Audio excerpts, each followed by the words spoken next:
During my 25th anniversary party, my husband stood up and said, "I need to confess something to everyone here. I've been married to another woman for the past 8 years." My husband Gregory stood at the head of our backyard garden where 80 guests sat at white-clothed tables under string lights and paper lanterns. I was holding a glass of champagne, smiling at our friends and family, thinking he was about to make a sweet toast about our quarter-century together. Instead, his words hit me with the force of a semi-truck. Our daughter Isabel dropped her fork, and it clattered against her plate. My mother gasped audibly from her seat near the front. Gregory's brother Lawrence stood up halfway, then sat back down looking completely confused.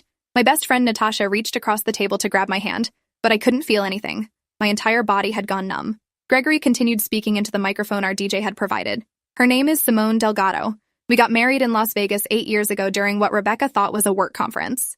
We have 2 children together, a 7-year-old daughter named Maya and a 5-year-old son named Lucas. They're beautiful kids, and I love them as much as I love Isabel and Nathan." I found my voice, though. It came out strangled and foreign. "What are you talking about? This isn't funny." Gregory looked directly at me, and his expression was calm, almost serene, which made everything worse. "I know this is a shock, Rebecca. I've been living 2 separate lives for 8 years, and I can't do it anymore. The guilt is destroying me, and both of you deserve to know the truth." My son Nathan stood up from his seat so violently his chair fell backward. "Dad, what the hell is wrong with you? Why are you saying this here, in front of everyone?" Gregory set down the microphone and pulled papers from his jacket pocket. "Because I'm tired of lying. I'm tired of maintaining 2 households, 2 sets of holidays, 2 completely separate existences.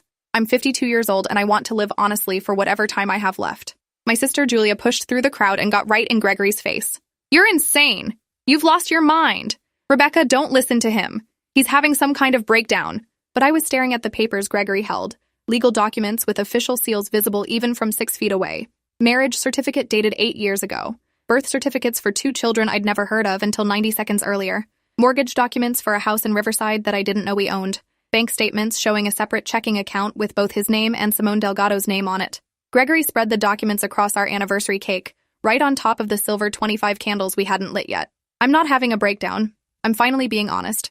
I've been commuting between 2 families for almost a decade, telling each of you that I was traveling for work when I was actually living my other life. Rebecca thought I was consulting for companies across the state. Simone thought I was managing properties in Northern California. Both stories were elaborate lies built on years of careful scheduling and deception." Natasha stood up and her voice cut through the shocked silence. "You're telling us you maintained 2 complete marriages, 2 households, 2 sets of children, and neither woman knew about the other?" Gregory nodded. "Simone thinks I'm at a business conference right now. This anniversary party was the perfect cover because it's something I couldn't reschedule or avoid without raising suspicion. So I decided to use it to finally tell the truth." My mother was crying now, and my father had his arm around her shoulders while glaring at Gregory with pure hatred. Isabel had her phone out, recording everything, tears streaming down her face. Nathan looked frozen in place, his face pale and his hands clenched into fists. Lawrence approached his brother slowly. "Greg, why are you doing this? What do you want from Rebecca? Money? A divorce? What's the endgame here?" Gregory's expression was maddeningly peaceful. "I want everyone to know the truth. I want to stop lying. I want both Rebecca and Simone to understand what I've done so they can make informed decisions about their futures. I love both of them. I love all my children. But I can't keep pretending I'm 2 different people anymore." I finally found the strength to move and walked up to him on shaking legs. "You love me? You've been lying to me for 8 years and you claim you love me?" My voice was rising and I didn't care. "You stood in this same backyard 5 years ago and renewed our vows. You gave a speech about commitment and honesty and building a life together. Was Simone pregnant with your 2nd child when you were telling me you wanted to grow old with me?" Gregory's calm facade cracked slightly. "Lucas was 4 months old during our vow renewal." "Yes." I slapped him, hard enough that his head snapped to the side and several guests gasped. "Where did you get the money for a 2nd household? We've been saving for retirement. We put both kids through college. How did you afford a whole other family?" Gregory rubbed his cheek but didn't step back. "I've been embezzling from my company for 6 years. Small amounts that wouldn't trigger audits, routed through shell companies and offshore accounts. The consulting fees I told you about were real income, but I was also skimming from client accounts and expense reports. Nobody's noticed yet because I'm good at covering my tracks, but it's only a matter of time before someone finds the discrepancies." The confession kept getting worse. Not just bigamy, but financial crimes. Not just betrayal, but systematic fraud. My father stood up and pulled out his phone. "I'm calling the police. You just admitted to multiple felonies in front of 80 witnesses." Gregory didn't try to stop him. "Go ahead. I'm done running. I want everything out in the open." Julia grabbed my arm. "Rebecca, come inside. You don't need to stand here listening to this." But I couldn't move. I needed to understand the full scope of what he'd done. "Does she look like me? Simone, did you replace me with a younger version?" Gregory shook his head. "She's 3 years older than you. She's a paralegal. We met at a legal conference where I was speaking about property management contracts. She's kind and intelligent, and she had no idea I was already married. Natasha's voice was sharp. How did you manage holidays? How did you explain missing Christmas morning or Thanksgiving dinner? Gregory had apparently prepared for these questions. I told Rebecca I was visiting my uncle in Arizona for Thanksgiving and Christmas morning. Then I'd drive back for Christmas afternoon and dinner. I told Simone I was managing properties in the Bay Area that required my presence on holidays due to tenant emergencies. I'd spend Christmas Eve with Simone and the kids, leave at 5 a.m., drive here for Christmas morning with Rebecca and our children, then make excuses about work emergencies in the afternoon. The logistics were staggering. The planning required to maintain such elaborate deception took more effort than most people put into their entire careers. Isabel finally spoke, and her voice was breaking. All those times you missed my dance recitals because of work trips. Were you at your other daughter's school events? Gregory's eyes filled with tears. Sometimes, yes. Maya's been in gymnastics since she was 4. I've tried to split my time equally, but it was impossible to be everywhere. I've missed important moments with all of you because I was trying to be in 2 places at once. Nathan moved forward, and for a moment I thought he might hit his father. Don't you dare cry. You don't get to be the victim here. You chose this. You chose to destroy 2 families instead of 1. Police sirens were audible in the distance. My father must have emphasized the embezzlement confession because they were responding quickly. Gregory looked around at the faces of our friends and family, all of them showing various degrees of shock, anger, and disgust. I know you all hate me right now. I hate myself, but I couldn't keep living the lie. Both families deserved to know. I found my voice again, and it came out cold and steady. Where does Simone think you are right now? Gregory checked his watch. At the Marriott downtown attending evening conference sessions. I told her I'd call her around 10 p.m. after the networking events ended. I grabbed his phone from his pocket before he could stop me and unlocked it using his fingerprint while he was still disoriented. His home screen showed 2 separate messaging apps. One labeled Personal that contained texts with me, Isabel, and Nathan. Another labeled Work that contained messages with Simone and his other children. I opened the Work app and found hundreds of messages. Family photos, videos of children I'd never met, conversations about mundane daily life mixed with love messages and future planning. I found Simone's contact information and hit the call button. Gregory tried to grab the phone, but Lawrence held him back. The call rang 4 times before a woman's voice answered. Hey baby, conference going okay? Kids just went to bed. My voice was remarkably steady. This isn't Gregory. This is his other wife, Rebecca. We need to talk. There was a long silence. I'm sorry. Who is this? I took a breath. My name is Rebecca Thornton. I've been married to Gregory Thornton for 25 years. We're currently at our anniversary party where he just confessed to everyone that he's been married to you for 8 years while still married to me. He has 2 children with you that I didn't know existed until 5 minutes ago. I think you should come to our address right now and see for yourself what your husband has been doing. More silence. Then Simone's voice came back, shaking. This is some kind of prank. Gregory's at a conference. He sent me photos from the hotel this morning. I felt a savage satisfaction at destroying her illusions the way Gregory had destroyed mine. Those photos were probably from a different hotel during an actual trip. He's standing in my backyard right now with legal documents proving he married you while still married to me. He just admitted to embezzling money to support both households. The police are on their way. I heard something crash on Simone's end of the call. I don't believe you. Let me talk to Gregory. I handed the phone to him and his face had gone gray. Simone, everything Rebecca said is true. I'm so sorry. I never meant for either of you to find out this way. I couldn't hear Simone's response, but Gregory's expression crumbled as she apparently screamed at him through the phone. He tried to speak several times, but she must have been talking over him. Finally, the call ended and he stood there holding the phone limply. She's coming here. She's bringing the kids. Isabel looked horrified. Your other children? I'm going to meet my half-siblings at my parents' anniversary party? Nathan was pacing back and forth. This is insane. This isn't real life. Things like this don't actually happen. But they did happen, apparently. And we were all living through it in real time with 80 witnesses who'd come expecting to celebrate love and commitment. Instead, they were watching a marriage detonate in spectacular fashion. 2 police cars pulled up front and officers came through the side gate. My father met them and pointed at Gregory. That man just confessed to bigamy and embezzlement in front of everyone here. We have video evidence of his confession. The officers looked at each other and then at the crowd of party guests still seated at tables with their dinner plates half empty. One officer stepped forward.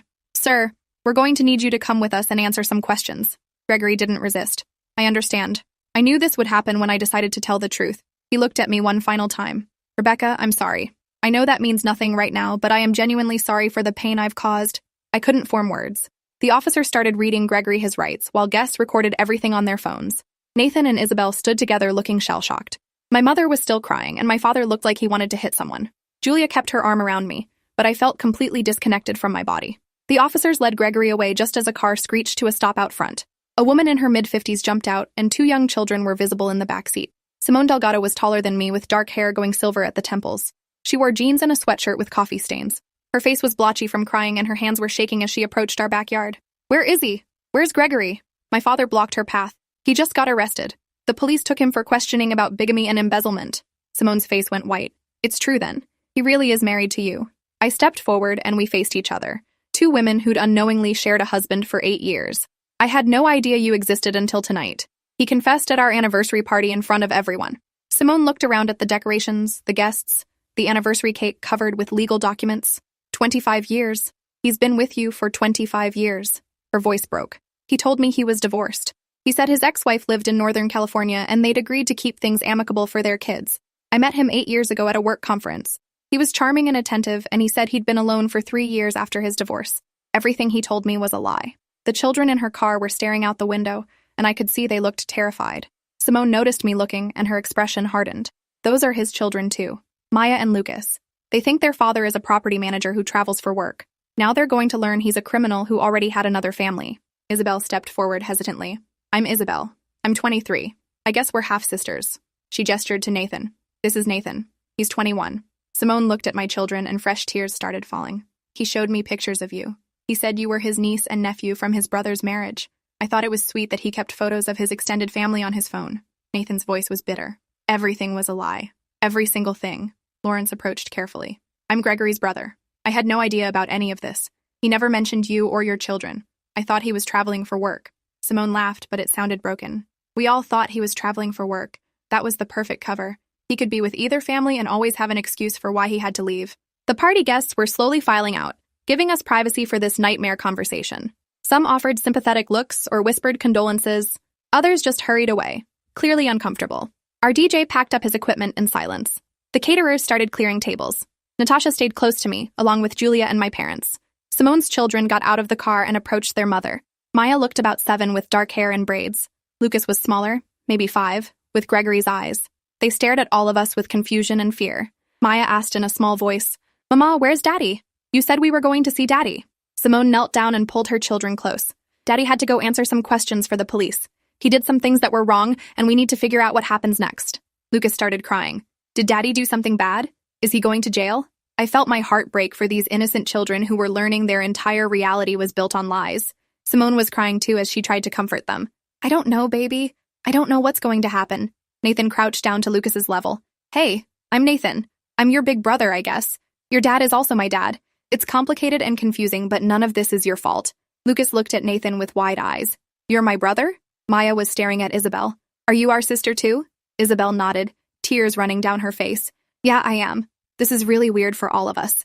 I watched my children meet their half-siblings and felt anger rising through the numbness. Gregory had created this situation.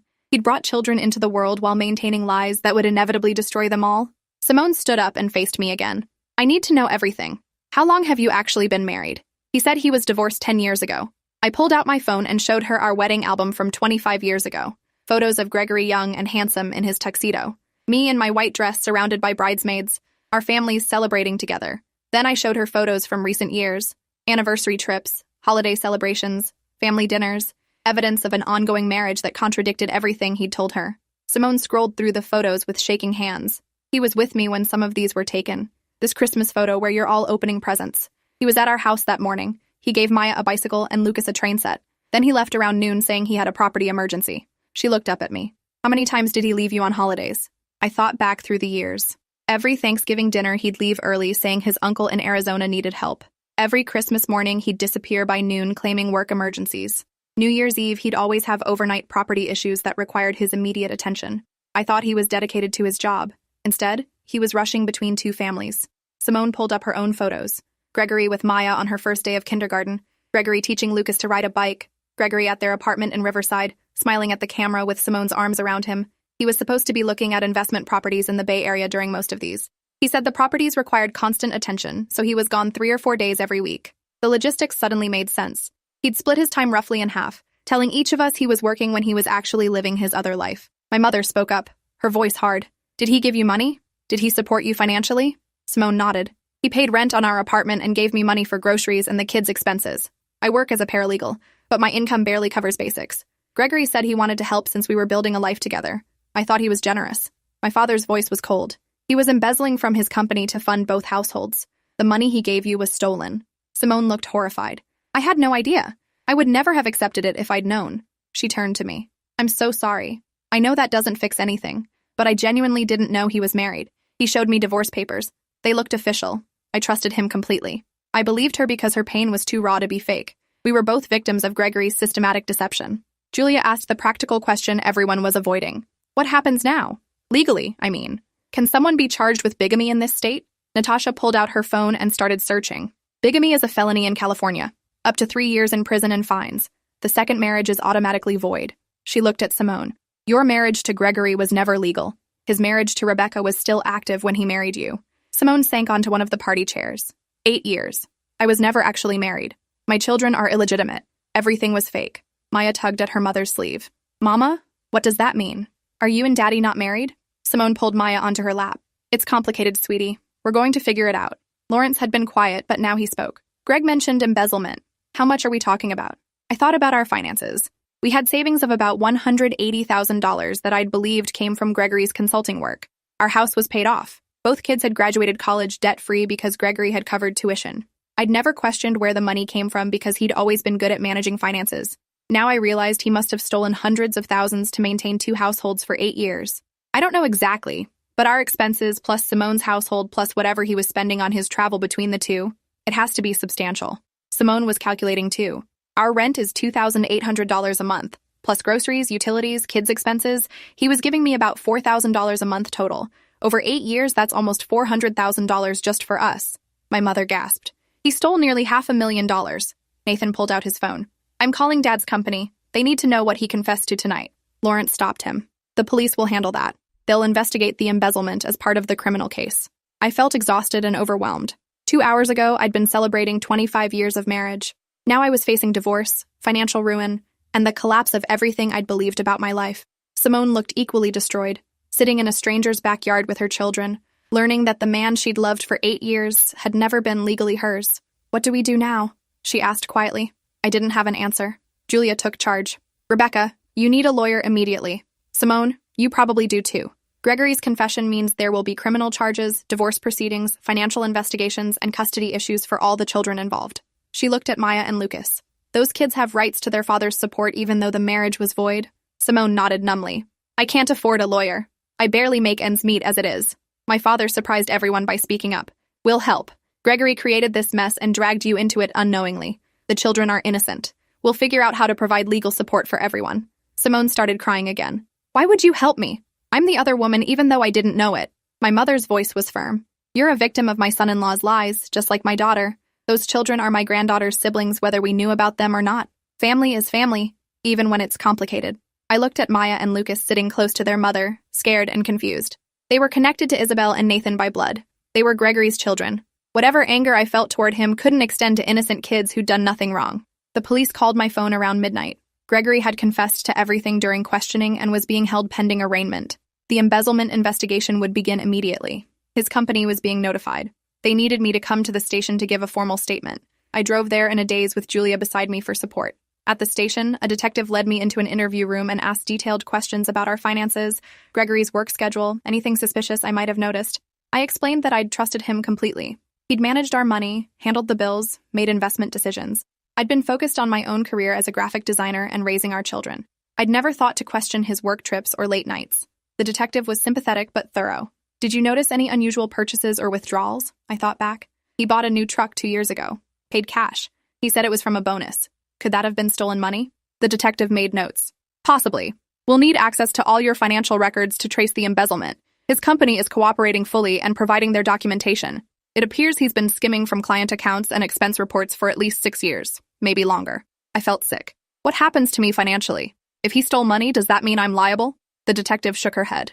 You're a victim here. You had no knowledge of the crimes. The company might try to recover assets, but generally, innocent spouses aren't held responsible for criminal activities they didn't know about or participate in. I gave my formal statement and signed paperwork. When I left the station at 2 a.m., Simone was in the waiting area. She'd brought the kids to stay with her sister and come back to give her own statement. We made eye contact and she stood up. Can we talk? We went to an all-night diner across the street and sat in a booth with terrible coffee neither of us could drink. Simone spoke first. I need you to know I never would have gotten involved with a married man knowingly. When I met Gregory, I'd been divorced for 2 years from an abusive marriage. I was lonely and scared of trusting anyone. Gregory seemed safe and stable. He said all the right things. I believed her because I'd met the same Gregory 25 years ago. Charming, attentive, seemingly trustworthy. How did he explain his schedule to you? Being gone half the week every week? Simone wrapped her hands around her coffee cup. He said he managed multiple properties across Northern California and had to visit them regularly. He'd leave Sunday or Monday and come back Wednesday or Thursday. Then he'd be around for a few days before leaving again. It seemed normal for his job. I thought about his schedule from my perspective. He'd tell me he was consulting for companies in Southern California and the Central Valley. He'd leave Wednesday or Thursday and come back Saturday or Sunday. Then he'd spend a few days home before traveling again. Neither of us got more than half his time. Simone looked pained. Half a husband, half a father for our kids. We were each living with a ghost who was only partly present. The detective came into the diner and approached our booth. Mrs. Thornton, Ms. Delgado, I have updates on the investigation. Gregory's company has identified embezzlement of approximately $620,000 over 6 years. He created false vendor accounts and submitted fraudulent expense reports. The money was funneled through offshore accounts before being transferred to personal use. Simone gasped. Over $500,000. The detective nodded. He's being charged with wire fraud, tax evasion, and bigamy. He'll be arraigned Monday morning. I wanted you both to know that the district attorney views you as victims, not accomplices. After the detective left, Simone and I sat in silence. Finally, she spoke. My kids are going to lose their father. He'll go to prison and they'll grow up visiting him in jail. I thought about Nathan and Isabel, who were legally adults but still needed their father. All the kids are losing him. He destroyed every relationship simultaneously. Simone looked at me with red, exhausted eyes. Do you think he loved either of us? Or was it all manipulation? I'd been asking myself the same question. I don't know. Maybe he loved the idea of us. Maybe he loved having two separate lives that gave him an escape from reality. But real love doesn't involve systematic lies. We exchanged phone numbers before leaving the diner. Neither of us knew what came next, but we agreed to stay in communication for the children's sake. Maya, Lucas, Nathan, and Isabel were siblings, whether Gregory's lies had intended that or not. Gregory's arraignment happened Monday morning. I attended with Nathan and Isabel. Simone was there with Lawrence and Maya. The courtroom was packed with reporters because the story had gone viral. Man confesses to bigamy and embezzlement at anniversary party had become national news. The judge read the charges. 1 count of bigamy, 43 counts of wire fraud, 18 counts of tax evasion. Gregory stood beside his public defender looking smaller and older than I'd ever seen him. He pleaded guilty to all charges. The prosecutor recommended maximum sentencing, given the systematic nature of the crimes and the multiple victims. The judge set sentencing for 6 weeks out. Gregory was denied bail due to flight risk and the severity of charges. He'd remain in county jail until sentencing. As they led him away, he looked at me and mouthed, "I'm sorry." I felt nothing. The divorce proceedings moved quickly given his guilty plea and incarceration. California is a no-fault state, but his crimes gave me grounds for an immediate dissolution. My lawyer ensured I wouldn't be held liable for the embezzlement repayments. The house was mine since it had been purchased before the fraud began. His retirement accounts were frozen as potential assets for restitution. Simone filed a civil suit for child support and fraud. Even though her marriage had been void, Lucas and Maya were legally his children and entitled to support. The court agreed. Gregory's company fired him and began civil proceedings to recover stolen funds.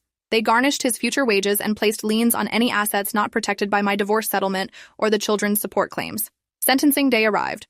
The judge reviewed victim impact statements from both families. Nathan and Isabel wrote about betrayal and destroyed trust. Maya and Lucas's statements, read by Simone, described confusion and abandonment. The judge sentenced Gregory to 12 years in federal prison for the financial crimes and 3 years for bigamy to be served concurrently. He'd be eligible for parole after 8 years. He'd spend most of his 50s and early 60s in prison. As they led him away, Gregory looked at all his children sitting together in the gallery, Nathan and Isabel on one side, Maya and Lucas on the other, 4 kids connected by blood and betrayal. He started to say something but stopped. There was nothing left to say. 6 months later, Nathan graduated with his master's degree. Simone brought Maya and Lucas to the ceremony, and we sat together as a blended family born from lies but choosing connection. Isabel had started teaching Maya to dance. Nathan helped Lucas with homework twice a week. We had dinners together monthly, working through the awkwardness of being family without Gregory as the connection.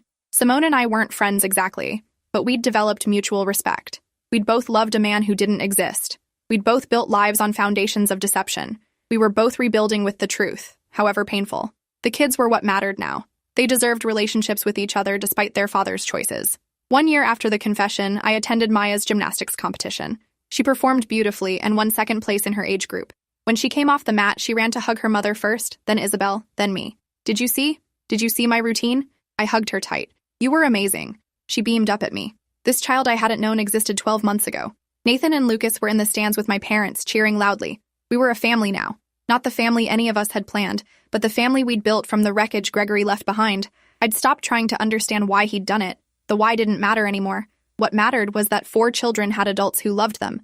2 women had learned they were stronger than they'd known, and from absolute destruction, we'd created something real. Gregory had wanted to live honestly, he'd said that night. Instead, he'd taught us all that honesty built through the ruins of lies was more valuable than anything. 3 years after that anniversary party, I stood at Isabel's wedding beside my parents, Julia, and Simone's family. Nathan walked his sister down the aisle. Maya and Lucas were junior attendants.